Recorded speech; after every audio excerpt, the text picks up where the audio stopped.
Pode ir. A mensagem de hoje é a mensagem de número 80, bendigamos.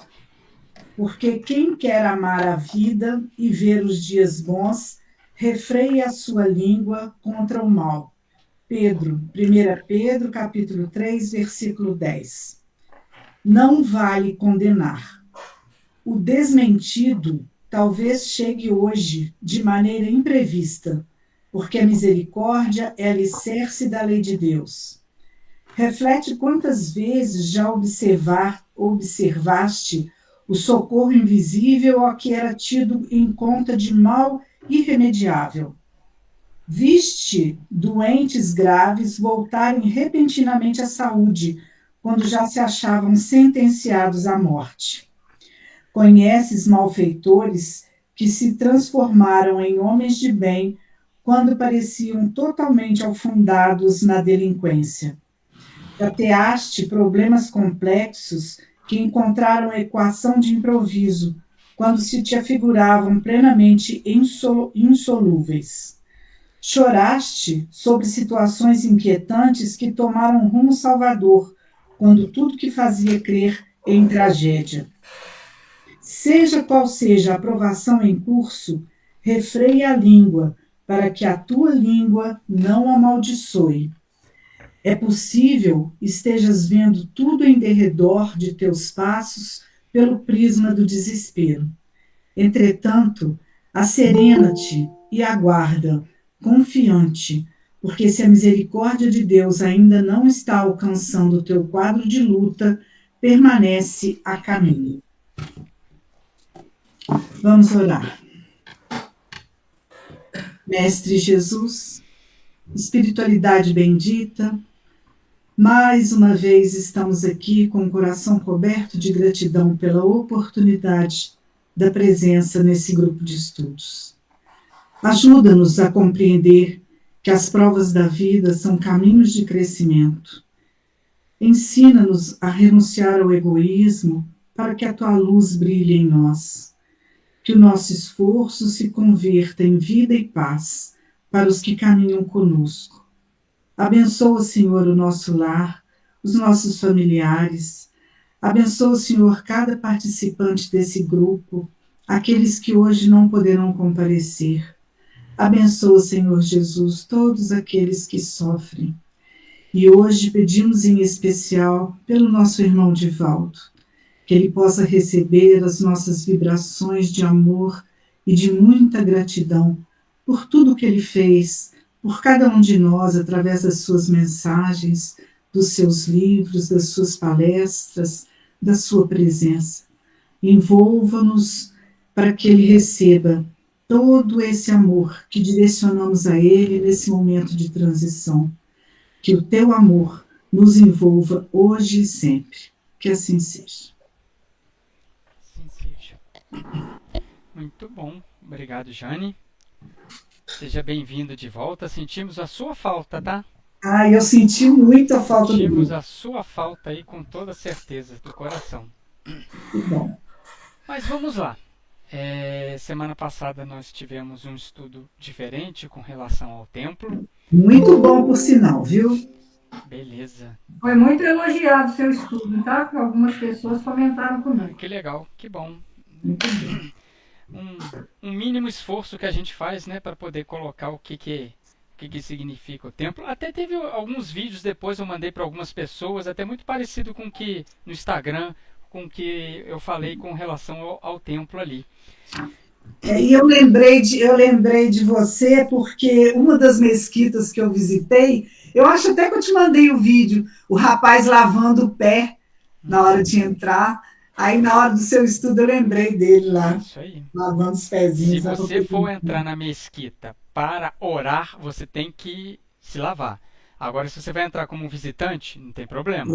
Né? Agora você vai entrar para fazer a sua oração, aí você tem que fazer a oblação lá. Muito bem, gente. A gente parou na segunda carta aos Coríntios, no capítulo 3. Mas só para dar um resuminho do que a gente falou até agora, né?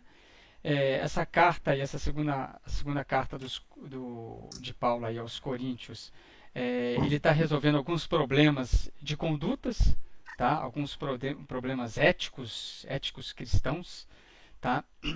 E ele inclusive ele pede a reconciliação daquele ou daqueles que fizeram todo o alvoroço para entrar na família de novo, na igreja, na comunidade, novamente. Então, assim, ele está pontuando. Em verdade, nós falamos que existem duas cartas dentro dessa segunda carta aos Coríntios. A outra carta, qual que é a carta que a gente vai chegar lá, gente? Qual que é que eu falei? Severa. Carta severa. Exatamente, a carta severa que está em qual capítulo? 10. Ah, muito bem. Por isso que a gente sentiu falta da Jane aí, ó. Tá vendo? Capítulo 10 a 13. Então tem a carta severa e a gente vai chegar lá. Essa carta ele está já mais manso, né? Beleza, gente. A gente parou no versículo 3, mas eu vou ler o 1, o 2 e o 3 só para a gente colocar no contexto, tá? Vamos lá, então. Por isto, já que por misericórdia fomos revestidos de tal ministério, não perdemos a coragem. Dissemos não aos procedimentos secretos e vergonhosos, procedemos sem astúcia e não falsificamos a palavra de Deus. Muito ao contrário, pela manifestação da verdade, recordamo-nos a consciência de cada homem diante de Deus. Por conseguinte, se o nosso evangelho permanece velado, está velado para aqueles que se perdem. Para os incrédulos, dos quais o Deus deste mundo obscureceu a inteligência, a fim de que não vejam brilhar a luz do evangelho da glória de Cristo, que é a imagem de Deus. Eu li junto com 4 só para poder fazer o contexto todo. Então vamos nessas observações, tá? A primeira coisa aí que ele fala é que o evangelho permanece velado. Ele está velado para os que se perdem, né? Velado, gente, só para pontuar aí, aquilo que está escondido, que está encoberto, né? Que está tapado. Disse a Verônica semana passada que está sob o véu. Exatamente. Nossa senhora, mais certeiro que eu, é só a Verônica mesmo. Então, sim, eu sei que a gente falou alguma coisa do 3, mas a gente repete aqui. Então, se o nosso evangelho permanece velado, permanece porque vocês não querem enxergar. É a cegueira espiritual. Exatamente. Isso aí você pode puxar aí e escrever aí, cegueira espiritual. Não é responsabilidade, vamos dizer assim, não é culpa da mensagem, mas daquele que ouve. Isso é cegueira espiritual. Ou como que é? Surdez espiritual, né? Então, não é culpa da mensagem. Tá? Ele fica velado, mas a mensagem está aí. Gente, isso aqui é a parábola do semeador. Isso aqui é a parábola do semeador. A semente caiu em terreno árido e não criou raízes. Parábola do semeador. Então, a gente vai buscando algumas pistas do que aconteceu, né? Ou seja, dentro da própria igreja havia algumas acusações de que aquelas pessoas que não entendiam significava que Paulo estava escondendo alguma coisa. Eu não entendi que Paulo falou. Não, Paulo falou isso para você não entender. Paulo só fala com palavras difíceis. Então, a gente busca algumas pistas de que provavelmente acusaram isso aí. É pista, tá, gente? Isso aí é uma inferência. Tá? Mas conforme a Jane muito bem colocou, a cegueira espiritual, ou seja, o orgulho, o egoísmo está encobrindo isso aí, está impedindo a aceitação da verdade. Por quê, gente? Isso aí é uma escolha. A escolha de quem quer ver e não quer ver. É uma escolha. Eu não quero. Isso me machuca. Isso me dá mais responsabilidade. Estou preso ainda ao materialismo, estou iludido pelas paixões do mundo, né? Você pode até não concordar, é uma escolha. Você fez uma escolha. Eu prefiro continuar fazendo determinados ritos. Eu prefiro continuar fazendo. É uma escolha. Você escolheu. Então, por isso que fala, a cegueira espiritual, eu não quero ver. Eu não quero ver. Tá? Então, Ou seja, Oi. mas esse Deus desse mundo, ele está se referindo o quê? Porque ele logo no início, Deus aí, letra minúscula. Ah, tá. Você está no versículo 4. É. Tá. Esse Deus desse mundo, quem que é esse Deus? Por quê? Porque ele está falando dos incrédulos. Né? Para os incrédulos, dos quais o Deus deste mundo obscureceu. O Deus deste mundo, o Deus da atualidade, a gente pode colocar assim, o Deus da materialidade. Os apegos materiais. Da luxúria, do apego, dos vícios. Então, esse Deus, o Deus do apego, eu escolhi servi-lo. E aí o que acontece? Obscureceu. O próprio egoísmo, né, que impede essa compreensão da verdade. Isso né? aí. Então eu escolhi. Então eu escolhi servir esse Deus deste mundo. Então o que acontece? Obscureceu. E esses são o quê? São os incrédulos. Entendeu? São os incrédulos. Tem uma referência aí no Evangelho segundo o Espiritismo, no capítulo 8, do Bem-aventurados os puros de coração, porque a pureza do coração ela é inseparável da simplicidade e da humildade. Ótimo, ótimo você ter falado isso, Jane. Por quê? Porque isso aqui não é uma questão de ignorância de inteligência. Não é uma questão de ignorância de letra, de ser inteligente, não. Isso aqui é uma questão de cegueira espiritual. Por quê? A cegueira espiritual pode dar para um homem simples, né, que está apegado a alguma coisa, ou para um doutor. Então não é questão de inteligência, não é questão de QI. É questão de que eu escolhi não ver. Né? Os incrédulos estão ali. Né? E uma outra referência também que a gente pode colocar é a questão 913 do Livro dos Espíritos, que pergunta qual o maior obstáculo do progresso moral, e aí a resposta é o egoísmo. Exatamente. Então, assim, quando Jesus colocava a verdade, quando Jesus falava, né, ele sempre era interrogado por alguém. Sempre tinha um grupinho de fariseus, sempre tinha um grupinho de escribas tentando colocar Jesus em teste aí, mas nunca conseguiram, porque Jesus lidava com a verdade. E aí tá uma passagem lá em João que ele fala, se eu disse algo errado, prove. Mas se eu digo a verdade, por que você me bate? O centurião gelou. Porque ele não fez nada de errado, ele tratou a verdade. Então é a mesma coisa da época de Jesus. Aqueles que não queriam ouvir e ver a verdade ficavam obscurecidos, apegados às leis. E isso aí a gente vai ver muito na carta aos Gálatas. O legalismo, né, lá na Galácia, o que aconteceu, aquele pessoal tentando voltar, os judaizantes.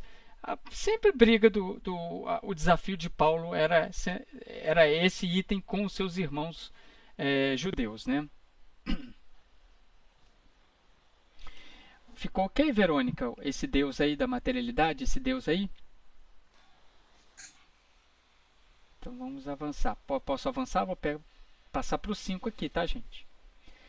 Não pregamos a nós mesmos, mas o Cristo Jesus, Senhor. Cristo Jesus, Senhor. Quanto a nós mesmos, apresentamo-nos como vossos servos por causa de Jesus. Então vamos pontuar aí.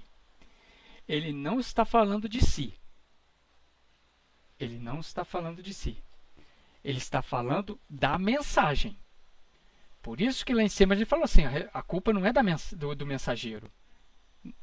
A culpa não é da mensagem, é de quem recebe. Então aqui ele está falando. Não pregamos a nós mesmos. Ele não está falando, ele está dando mensagem. Ele fala do Cristo. Conforme nós vimos em estudos passados, ele é a carta viva. Ele está se considerando e colocando na posição de servo, né? Que é um grande pensamento paulino.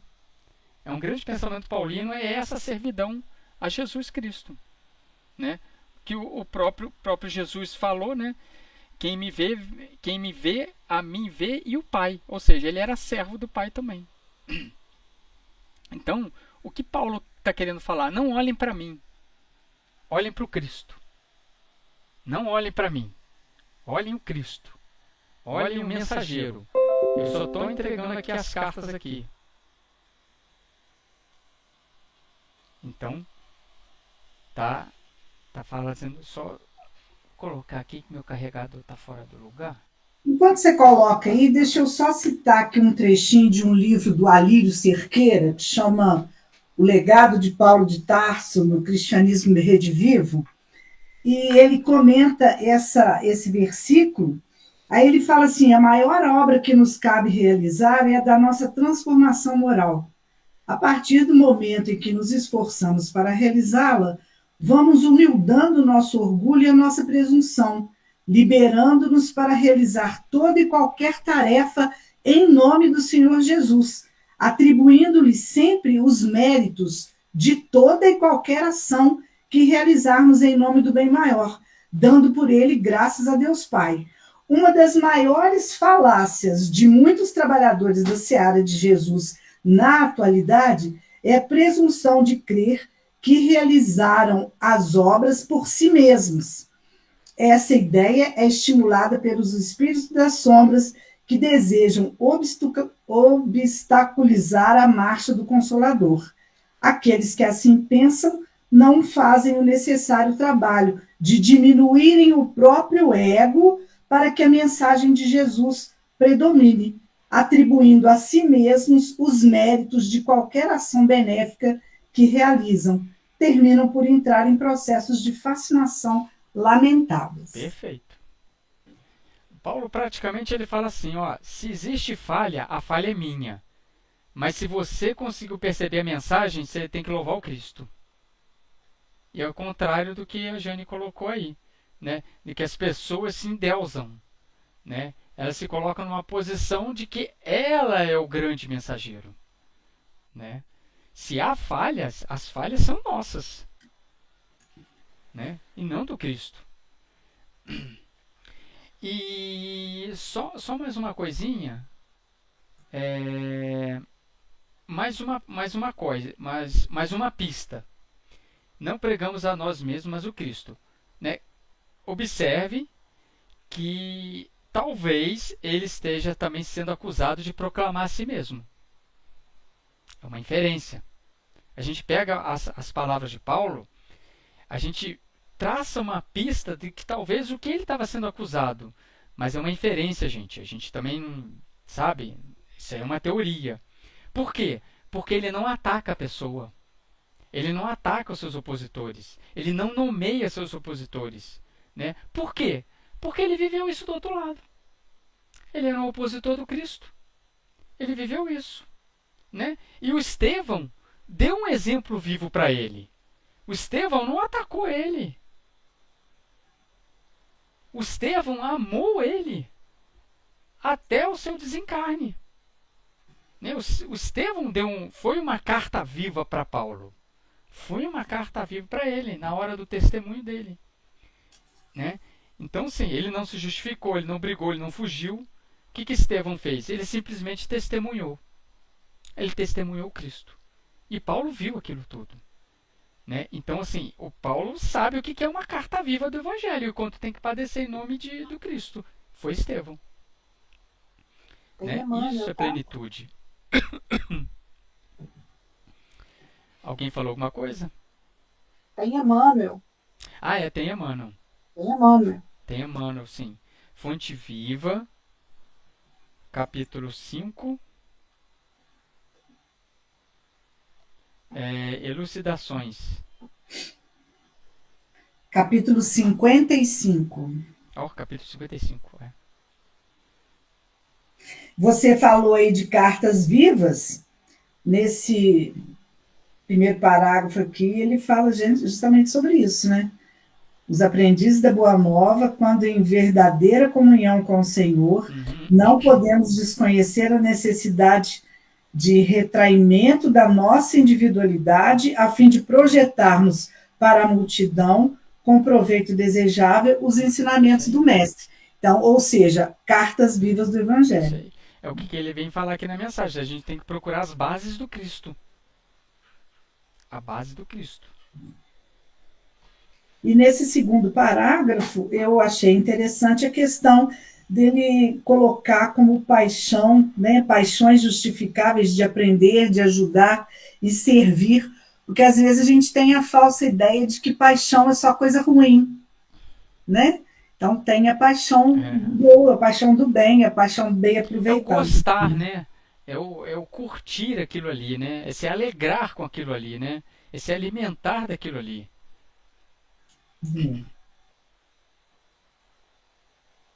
Aqui, tanto é que na mensagem, Emmanuel, ele coloca aí um pouquinho mais para frente, que eu vou ler, tá? Escrevendo aos Coríntios, Paulo define a posição dele e dos demais apóstolos como sendo a de servidores da comunidade por amor a Jesus. Não existe indicação mais clara das funções que nos cabem. Servidor.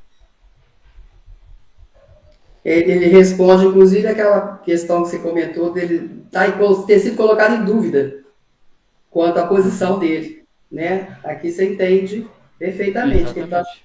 colocando, né, que é ele e os apóstolos são servidores. Muito bom. Um parágrafo anterior, quando ele fala convencidos de que o ensino do seu pronunciamento permanece invariável nas circunstâncias da vida. Ou seja, as leis divinas, elas são inexoráveis. Então, seja lá qual circunstância for, a lei é a mesma, né? Por isso que ele fala aqui, ó, a supervisão dele age sempre em favor de quanto possamos produzir de melhor. Viveremos atentos ao trabalho que nos toque, convencidos de que seu pronunciamento permanece invariável nas circunstâncias da vida. As leis não cedem aos nossos roubos, às nossas súplicas, né? Elas são justas, imutáveis e universais. Mas era esse o problema, Jane, dos judaizantes. Porque eles fizeram as leis e as leis serviam. Para eles, aquelas leis serviam. Eram leis materiais. Não, legalismo. É.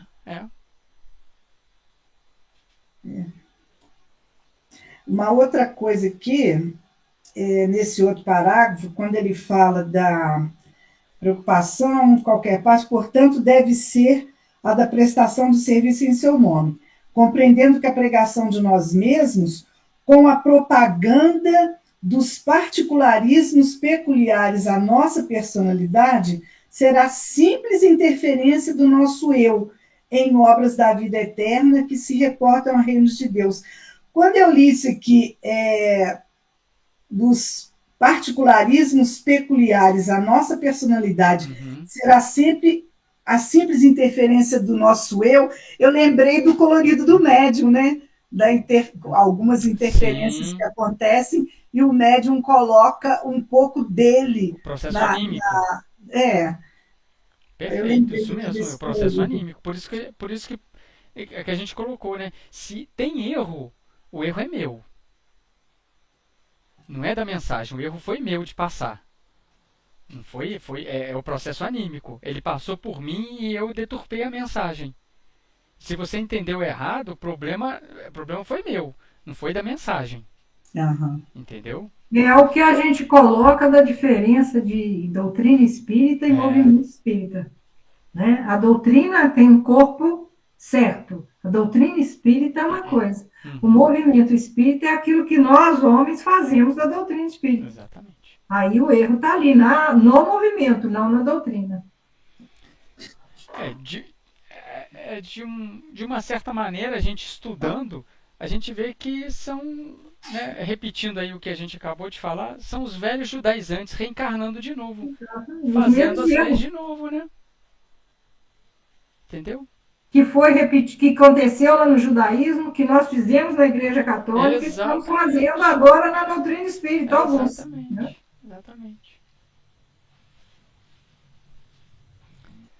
Exatamente. Mas vamos lá. Voltando aqui ao versículo. Fizemos os 5 aqui, né? Deixa eu só passar aqui. Ok. Então vamos para o versículo 6.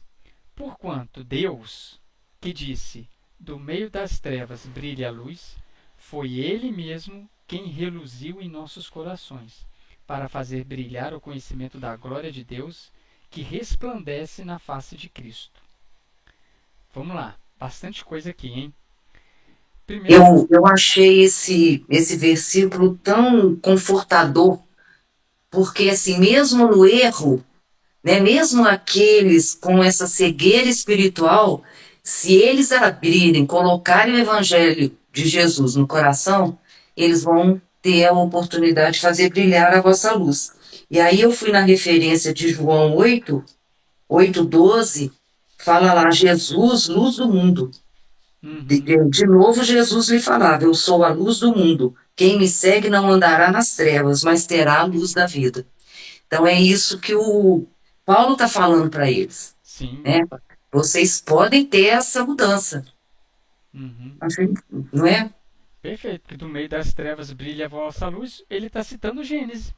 Está Também. citando Gênesis, faça-se a luz.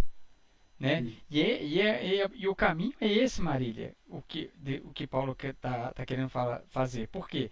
Ele está fazendo uma referência à criação, a Torá, a Gênesis lá, quando Deus trouxe a luz para as trevas. E o que ele está querendo fazer com isso aí? Provar a obra de regeneração no coração dos homens. Uhum. É isso aí. É isso aí. Então, Paulo está fazendo essa analogia com a criação para a regeneração do nosso coração. Né? Porque assim a gente iluminado, a gente assume a natureza da luz. A gente assume. Iluminado, a gente assume a natureza da luz. Né? E o interessante, e o muito interessante aqui, cadê o trecho? Foi ele mesmo reluziu. O interessante é que foi assim, foi ele mesmo quem reluziu em nossos corações. Então, quando ele está falando nossos corações, ele está falando do homem interior. Ele está falando do espírito, ele está falando da alma, ele está falando do homem interior. Do homem interior. Né? A grande sacada aqui é quando ele fala reluziu em nossos corações. Que trata da gente. Que trata do eu. E conforme a gente estava falando aqui, da cegueira espiritual, o coração aqui está obscurecido. Por isso que a gente está falando. O problema não é intelecto. O problema não é inteligência. Né? Senão, se fosse problema de inteligência, a gente estava excluindo uma parcela da sociedade. Ah, não pode porque você não tem inteligência. Não, não é isso aí. De maneira nenhuma. Né? Até porque isso aí é exclusivismo. Não, então se o problema é de coração, o problema é de aceitação, independe do seu intelecto. Independe. Viemos da luz. Se viemos da luz, por que a gente hoje é treva? Se a gente veio da luz. Porque nós escolhemos esse caminho. Por isso que eu repito o que eu falei ali atrás. Né?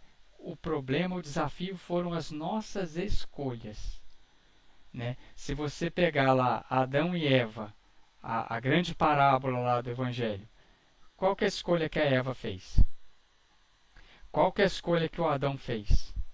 Foram as nossas escolhas.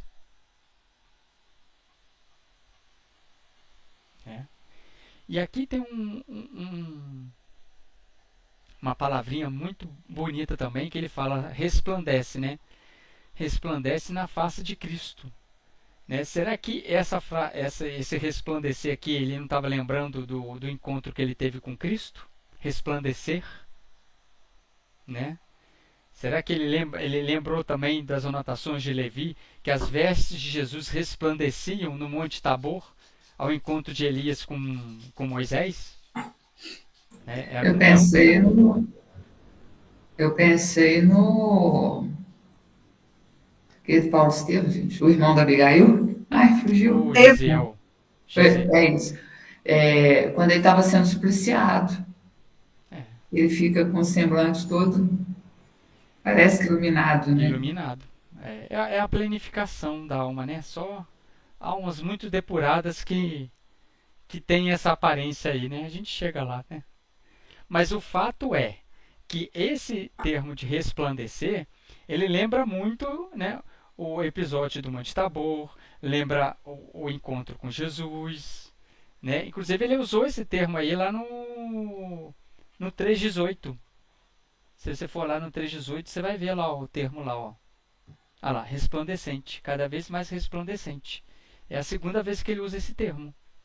Esse termo também pode ser usado com Moisés, quando ele desceu lá do monte, lá que ele teve que botar o véu. Sim, sim.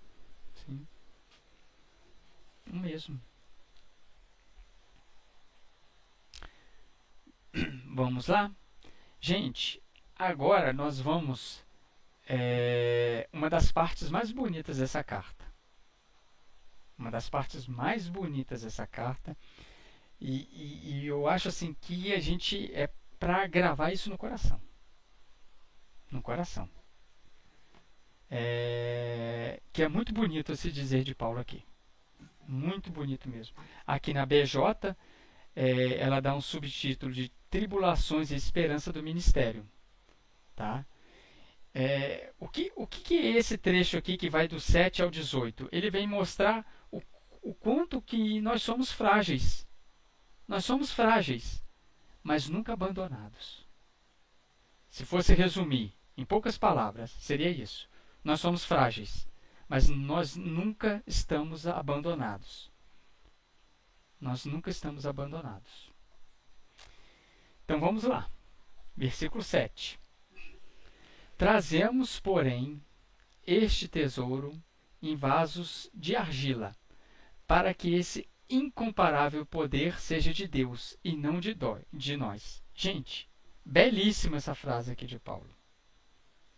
Vasos de argila. O que significa? Nossa fragilidade. Corpo físico, não? Oi? Eu interpretei como corpo físico. Não é nossa fragilidade.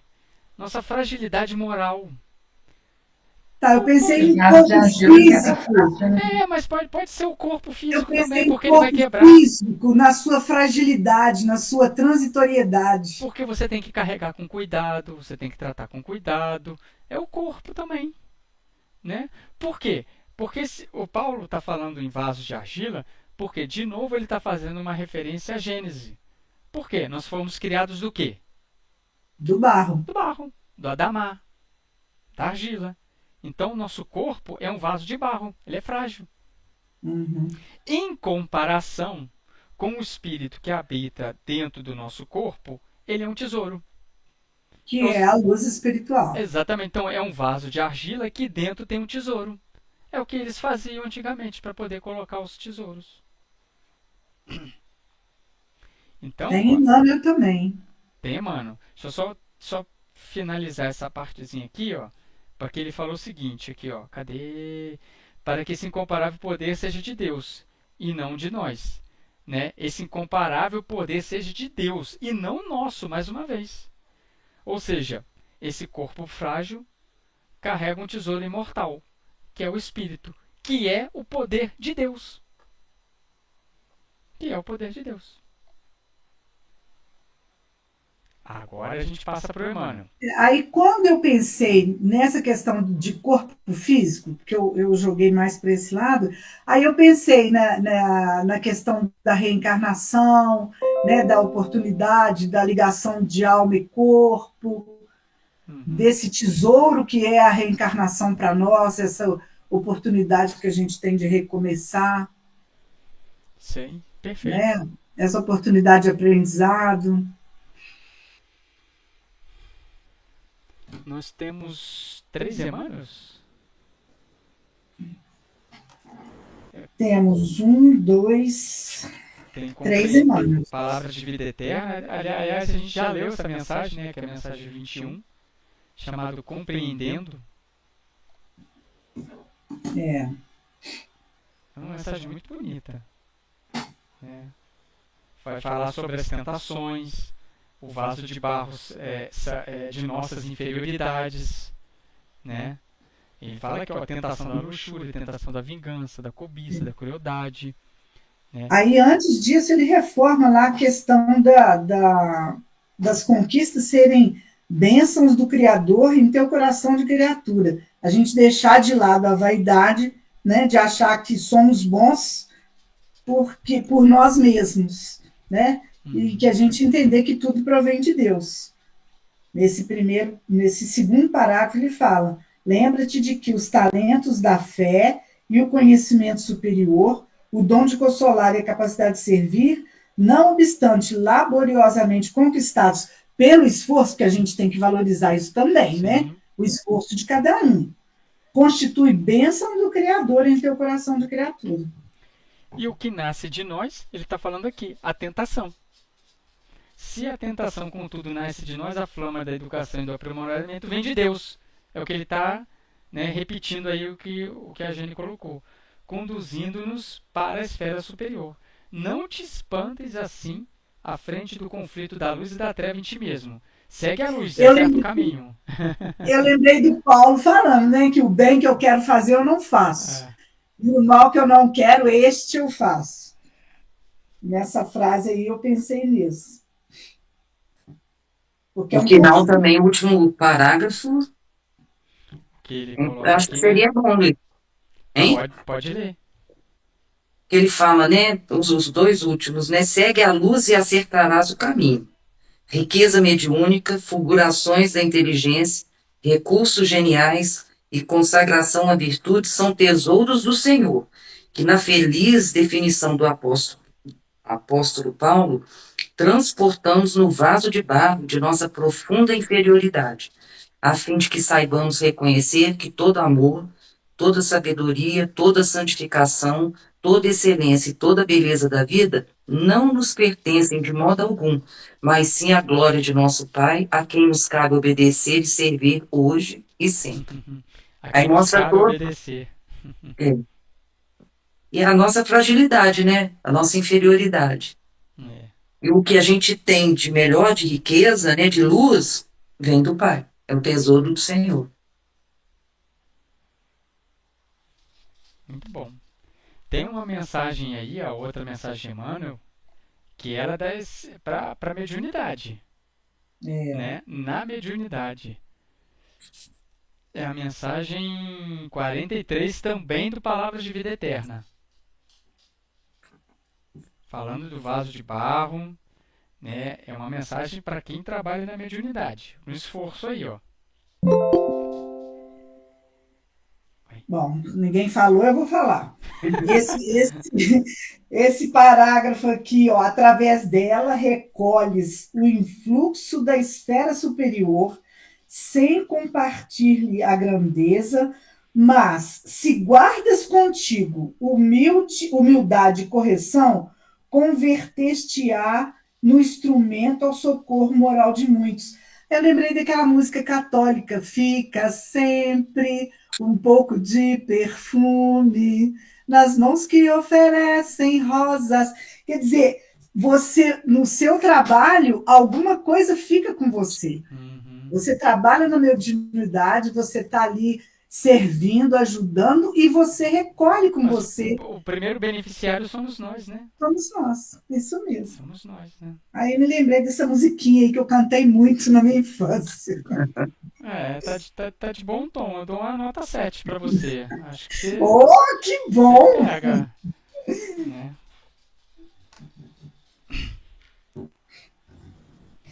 A frase que eu gosto muito, que o Emmanuel não é a primeira vez que ele fala, é o erro no clima da sinceridade é sempre lição. Isso aí também marquei.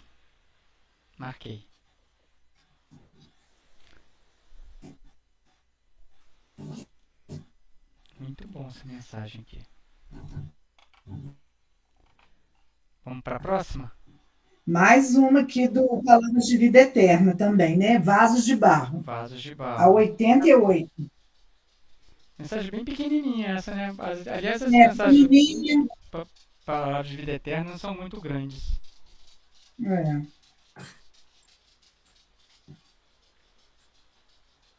Explicando as fraquezas nossas e o porquê do vaso de barro, né?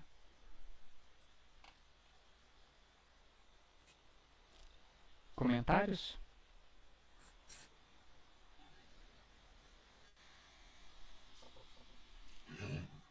Ninguém fala, eu vou falar. Esse último aqui, ó, no último, quando ele fala, em meio de todas as fraquezas e vicissitudes que nos rodeiam a alma, estejamos convictos, com o apóstolo Paulo, de que possuímos o conhecimento da verdade e a flama do amor, como quem transporta um tesouro em vasos de barro, para que a excelência da virtude resplandeça por luz de Deus e não a nossa. É o conhecimento, né? É o conhecimento que você adquire que passa a ser também esse tesouro, o tesouro divino, é esse conhecimento divino.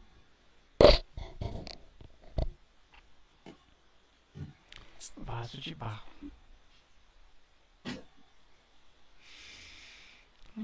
Mas é sempre como assim, questão da humildade.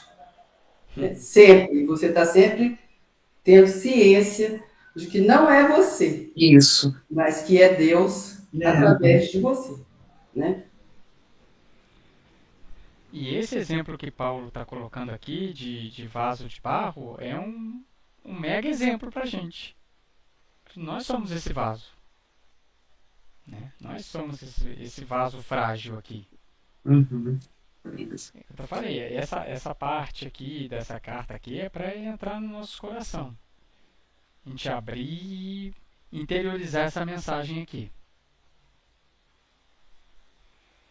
Vou voltar aqui para os versículos, tá? Pode? Pode.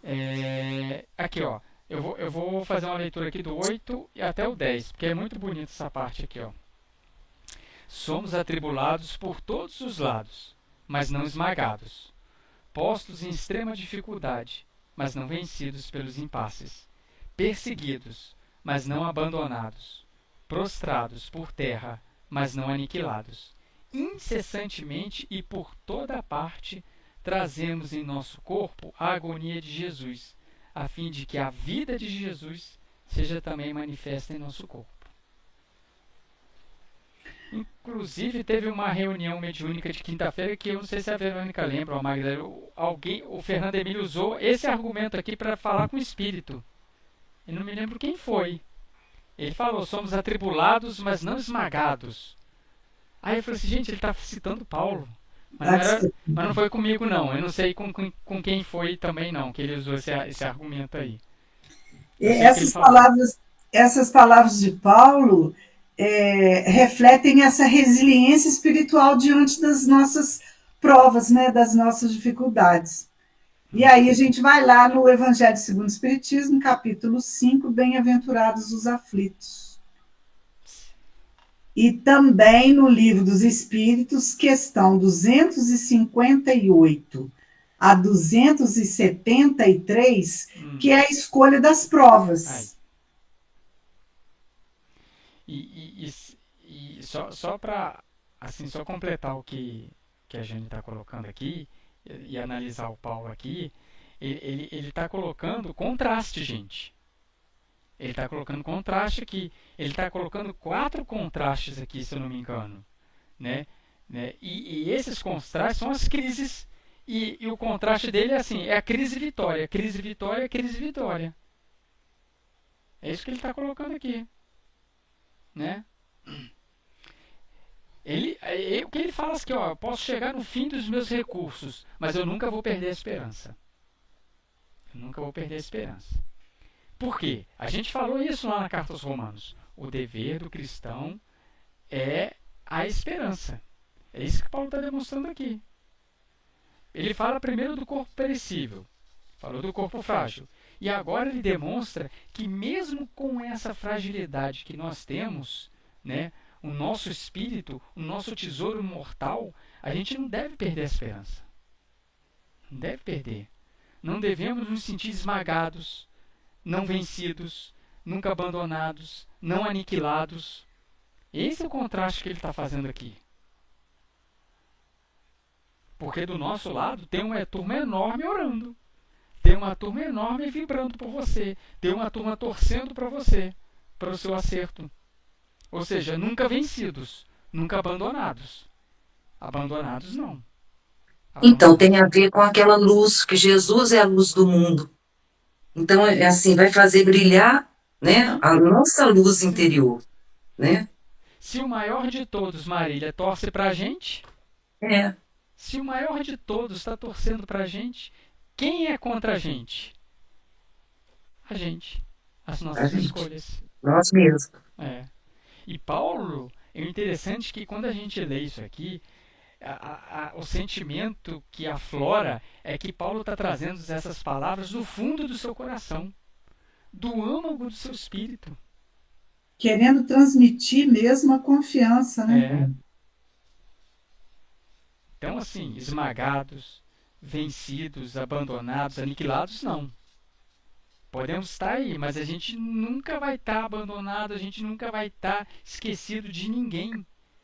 Se Jesus falou, vinde a mim, né? Vós que estáis sobrecarregados, está aflito, né? Tomai sobre mim o jugo, ele é suave. O que ele fala depois? Eu vos darei descanso. Se ele fala, vinde a mim, é porque que a gente tem que escolher ele. É isso que a gente está falando. A gente sempre está falando do problema da escolha. A gente tem que escolher ele. Então, assim, né, eu escolhi. O que ele está prometendo? Qual que é a esperança de Jesus? O descanso. Mas não é um descanso do céu, da teologia. É um descanso daquelas aflições ali. Por quê? Porque com ele eu vou compreender. Porque com ele eu sei que eu estou sofrendo. Né? É um resplandecer em Cristo. Resplandecer, exatamente. Tudo faz sentido, gente. Tudo faz sentido. Tudo faz sentido. E a doutrina espírita nos ajuda muito nesse entendimento. Porque acho que nenhuma religião é tão consoladora e tão esclarecedora para nos mostrar isso. Que as nossas grandes dores, as nossas grandes provas nos elevam. E a gente está sempre amparado. Né? A Jane trouxe aí a questão do Livro dos Espíritos. Qual que é? 251. 258 a 273, a escolha das provas. Isso aí. Olha o que a doutrina espírita está falando. Eu captei um trecho aqui do Evangelho segundo o Espiritismo, no capítulo 19. É o item 3. Tá? E o item 3 fala o seguinte, olha só, gente, isso que a Jane comentou aí, que a doutrina espírita nos ajuda. O item 3 diz assim, ó, noutra acepção, entende-se como fé a confiança que se tem na realização de uma coisa, a certeza de atingir determinado fim. Ela dá uma espécie de lucidez que permite se veja em pensamento a meta que se quer alcançar e os meios de chegar lá, de sorte que aquele que a possui caminha, por assim dizer, com absoluta segurança. Olha o que a gente está falando da esperança. Olha o que a gente está falando de Paulo. Isso aqui não é Paulo? Com absoluta segurança. É isso aqui. Tem uma mensagem que eu estava lendo e eu trouxe aqui para poder compartilhar para vocês. É uma mensagem de Joana de Ângeles. Ela está no Reformador de dezembro de 2013. Eu achei essa mensagem muito bonita e pertinente com o que a gente acabou de ler aqui dos versículos 8 a 10. Eu vou ler aqui para vocês. Joana fala o seguinte: tens compromisso com o amor. É uma afirmação. Tens compromisso com o amor. Desarma-te dos melindres doentios e egóicos que sempre te colocam em posição de vítima, supondo que tudo de negativo é dirigido a ti. Rompe essa fragilidade moral. Fragilidade, hein? Vasos de barro. Rompe essa fragilidade moral em que te apoias e que utilizas para fugir na direção da tristeza, sempre que te suponhas não atendido numa atitude psicológica infantil. Fita o mar proceloso da existência e, quando te sentires fragilizado, robustece-te na oração, ancorado na confiança da vitória. A desconfiança é nuvem que oculta a face da vitória. Renasceste para o triunfo sobre ti mesmo, e este é um trabalho que somente por ti poderá ser realizado. Cristão sem testemunhos é linda planta trabalhada em substância plástica, bela, mas sem vida. A esperança é bênção do céu para toda a existência. Quando tudo esteja escasso em aparente infortúnio, a esperança é o anjo vigoroso e companheiro vigilante ao teu lado, emulando-te ao prosseguimento. Jesus, no último instante da cruz, quando nada poderia ser feito, suplicou: Pai, nas tuas mãos entrego o meu espírito. A sublime esperança das bênçãos transcendentais a que ele fazia jus ficou na condição de última mensagem. Entrega-te a Deus, ele fará o que não esteja ao teu alcance, e mantém sempre a esperança como a segura companheira da tua existência. Muito bonita essa mensagem sobre a esperança de Joana. E eu gostei muito que ela fala: cristão sem testemunho é linda planta de plástico. Muito bonita, mas sem vida nenhuma. O reformador de que ano mesmo, Sidney? 2013. Porque tem muitas mensagens de Joana que foram para o reformador. E ele costumava ser até das primeiras páginas. Eu assinei reformador durante muitos e muitos anos. Muitos anos. Tem muitos reformadores. E aí essas mensagens depois poderiam ser encaminhadas para algum livro do Divaldo. Essa eu não sei. Mas ela tá lá no reformador. Depois eu até posso colocar o título dela direitinho e traçar o link ali para vocês. Mas achei essa mensagem muito bonita. Muito bonita de Joana. No versículo 8, nas minhas anotações aqui, nós temos um Emmanuel, chamado Atribulados e Perplexos, Vinha de Luz, mensagem 102. Vinha de Luz 102. E o Emmanuel está falando o quê? Ele está explicando esse versículo que a gente leu aqui, ó. Atribulados por todos os lados, mas não esmagados. Posto extrema dificuldade, mas não vencidos pelos impasses. E o que ele vem falar para a gente?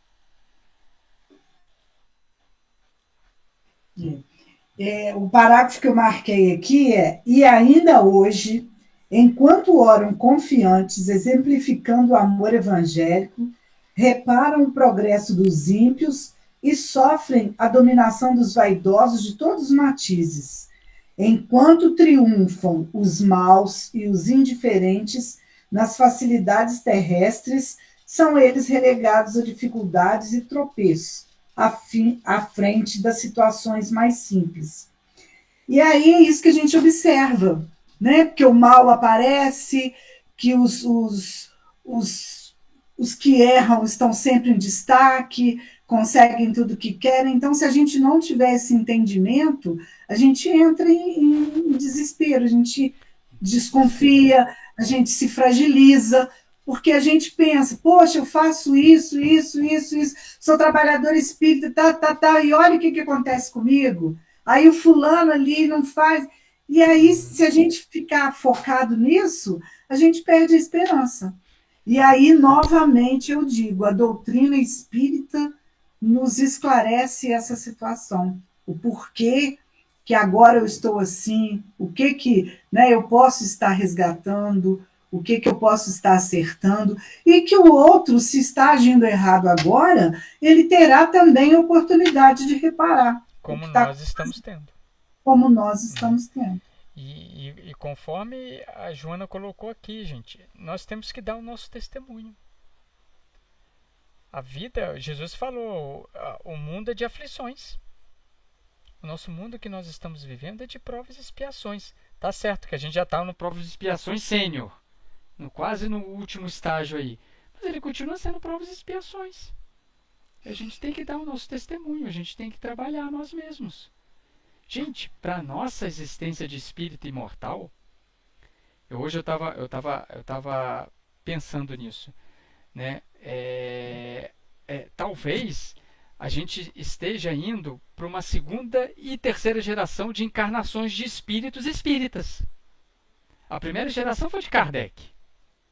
Pode ter encarnado alguns agora como espíritas? Pode. Né? Mas a geração agora está indo para uma segunda, terceira de espíritas. É muito novo, gente.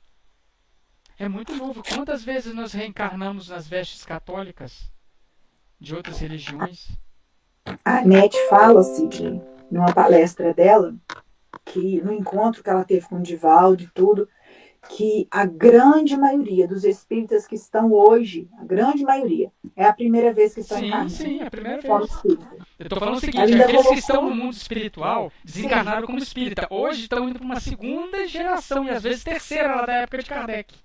Mas nós não. Aí ela falou que a dela não, que a dela já é, acho que é a segunda reencarnação dela como espírita. Aí, tá vendo? Já é uma segunda geração. Aí a gente já leva pro lado da mãe dela também, a Ana, que a gente até comentou a Sim, respeito sim. dela outro dia, né, e tudo, a mãe e o pai dela, que já é a segunda encarnação deles, mas que a grande maioria, assim, 94% dos espíritas que estão hoje, tudo a primeira encarnação deles como espírita. Então, para nós, espíritos imortais, é uma existência única e ímpar. Para nós. Para nós. É o momento da gente dar uma guinada, é o momento da gente compreender mais Jesus, é o momento da gente compreender e amar mais. É um momento ímpar em nossa existência, onde daqui a 1000, 2000, 3000 anos para frente a gente vai olhar para trás e falar assim, lá atrás eu me encarnei como espírita e aquela existência, essa é para nós é a existência de virada, gente, de virada.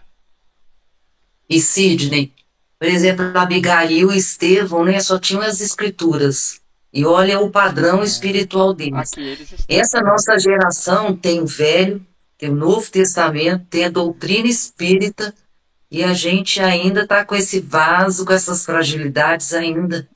Sem perder a esperança, né? Mas a gente já tem um instrumento É a realidade.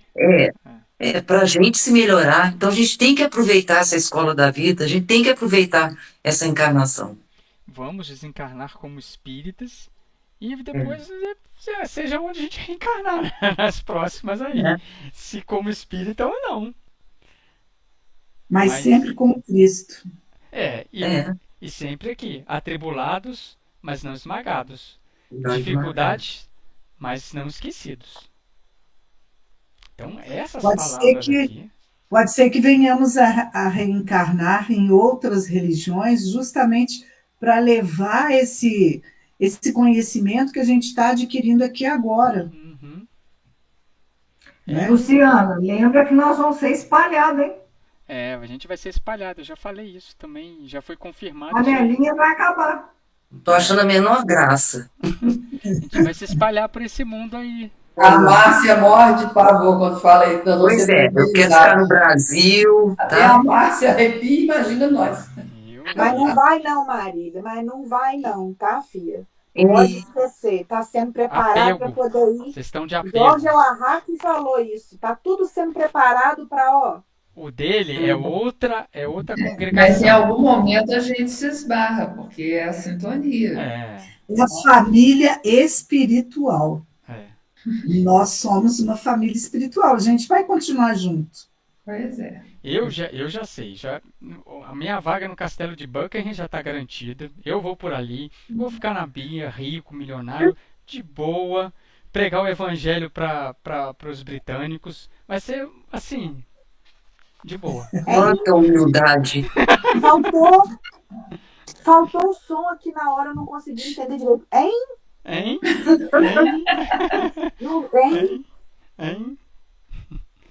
Então aqui, só para finalizar, o versículo 10 que ele fala, né? Incessantemente por toda parte trazemos em nosso corpo a agonia de Jesus. Né? Trazemos em nosso corpo porque ele também teve um corpo perecível. Ele também teve um corpo sofrível. Ele estava num vaso de argila. E ele que é um espírito crístico. Então, se depois da morte ele demonstrou a vida imortal, o que nós temos que temer então? O que nós estamos temendo? Se ele mesmo demonstrou a vida imortal, se ele demonstrou a esperança, se ele demonstrou a vida que continua, então... Essa vida que manifesta em Jesus está manifestada em nós também. Ele está manifestado em nós também.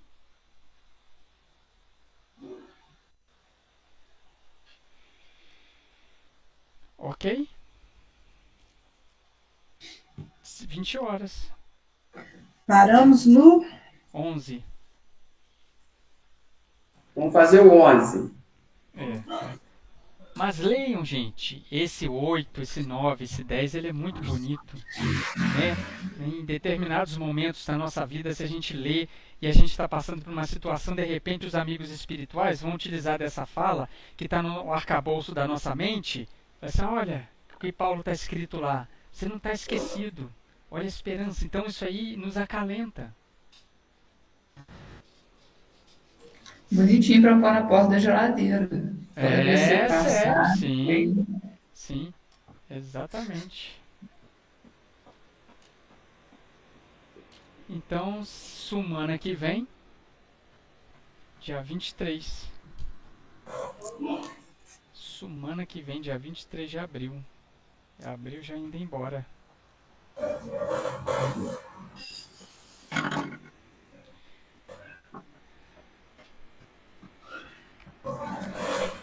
Fechamos, gente? Tranquilo? Beleza? Então vamos fazer a nossa prece aqui. Eu vou encerrar hoje agradecendo a esse Pai, a esse Deus de infinito amor e misericórdia que ainda nós não compreendemos. Agradecemos as letras, as cartas de Paulo, que tem nos beneficiado cada vez mais.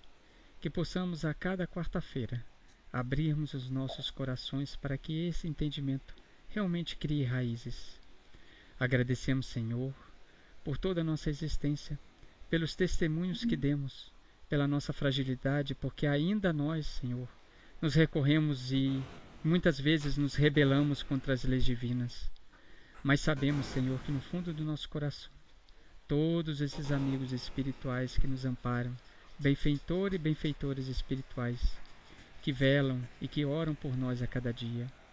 E envolva, Senhor, todas aquelas pessoas que não puderam ter esse conhecimento em suas existências, que não puderam ter essas oportunidades, que na vida deles também se abra um feixe de luz que é capaz de mudar qualquer um e qualquer.